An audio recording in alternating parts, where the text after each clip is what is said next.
The last great ice age has come to an end, and the hunter-gatherers have survived. They thrived everywhere, from east to west. But times were changing. This new environment brought new opportunities, and with those, a new way of life. Within just a few thousand years, the hunter-gatherer lifestyle would become virtually extinct. This is the story of the largest single step towards modern society, the story of agriculture.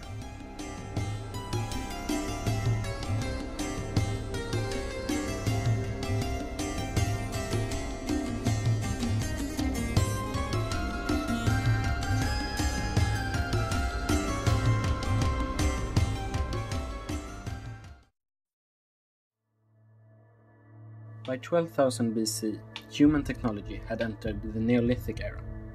Stone was still the primary tool-making material, but its uses had become immensely sophisticated compared to earlier eras. The atmosphere was becoming warmer and drier, which promoted the growth of annual plants that would lie dormant during drier seasons and pollinate during the wet season. In particular, the abundance of wild grasses exploded. It wasn't long before humans noticed these grasses could be harvested for their grain.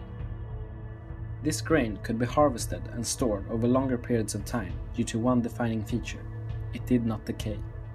For the first time, humans could produce a surplus of food. This first happened in the Levant, where the Natufian culture grew around this new method of food production. However, this was not agriculture as we know it today. Humans were merely storing and processing grain from natural grasses without an understanding of how to control them. But this all changed around 9000 BC when the planet went through a brief period of cooling, called the Younger Dryas. It caused the collapse of the Natufian culture, and its people were forced to adapt. Some returned to the nomadic way of life of their predecessors, but a select few took a bet with nature. They located a floodplain by the Jordan River Valley and sowed some of their grain into the fertile soil. The result was revolutionary. The following year, the grass they'd come to depend on had grown. They had gambled their precious grain, and it paid off. This represents the first true agriculture and allowed the local population to continue their solitary way of life. This process was not just limited to the Levant or grasses. A total of 8 crops were domesticated across the Fertile Crescent, sometimes known as the founder crops. They were linseed, emmer wheat, einkorn wheat, barley, lentils, peas, chickpeas, and ervel. These same plants were domesticated independently in Egypt, and most in the Indus Valley as well. In China, rice and millet were domesticated, whilst in Mesoamerica and the Andes, maize and the potato underwent domestication. These 6 regions acted as the drivers of agriculture on Earth. Back in the Levant, the nomads displaced by the Younger Dryas had begun to herd goats. These animals could be farmed for their milk and meat, and could live easily off local vegetation. Goats were selectively bred to have shorter horns and exhibit less aggressive behavior, and by 8000 BC, these goat herders began to mix with the agriculturalists. This provided a stable source of meat to the villages of the time, and along with naturally growing fruit, provided a varied diet. The supply of food now far outstripped the amount consumed, allowing for growth in population across the centers of agriculture. As the population continued to grow, the use of farming tools spread.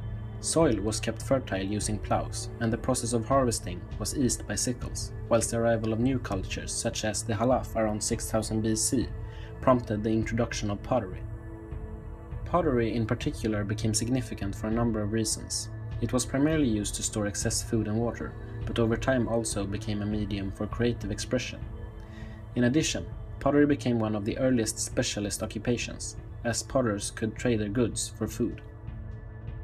By 5000 BC, the Halaf culture had collapsed and been replaced by the Ubaid culture farther south. Up until this point, agriculturalists had been restricted to villages of no more than a few hundred people. A process of rapid urbanization allowed these small settlements to grow into cities. These cities acted increasingly more like states, with each developing a more stratified society, where the priestly elite would be responsible for the administration of the city. Specialist workers such as potters and toolmakers would produce vital economic goods, and the farmers would produce the city's food supply. Also during this period, we see the rise of public architecture, mostly in the form of temples. This implies the existence of a tax regime imposed by the city leaders, and demonstrates the ever-increasing wealth of settled societies. Moving forward to 4000 BC, the Uruk culture, named after the city of the same name, now dominated Mesopotamia. Much like the Ubaid period, urban development continued, so much so that Uruk's population may have exceeded 40,000. This was an occupationally diverse population, and many households relied on trade to secure an income. Keeping track of trade in cities of this size was no longer possible using old methods, and so two new major inventions came into being. Firstly, the first genuine currency came into use in the form of clay tokens, where each one would have the equivalent value of one sheep. Secondly, much like today, exchanges in this currency for goods and services had to be recorded. This was done by sourcing naturally occurring clay from riverbeds and inscribing symbols to record information. This style of writing is today known as cuneiform and represents the oldest writing system in the world. Elsewhere too, such as in Egypt and the Indus Valley, cities of similar sizes were appearing and developed a similar economic infrastructure to that of Mesopotamia. But despite all this, they were still using Neolithic stone tools. During the 3000s BC, this began to change. It was realized that smelting copper ore found in rocks yielded pure copper. This was stronger and more robust than stone and could be reshaped when heated. In a process known as the diffusion of metallurgy, copper smelting had spread to most urban centers. The beginning of civilization were now coming to the fore, and hence the age of stone at last comes to an end.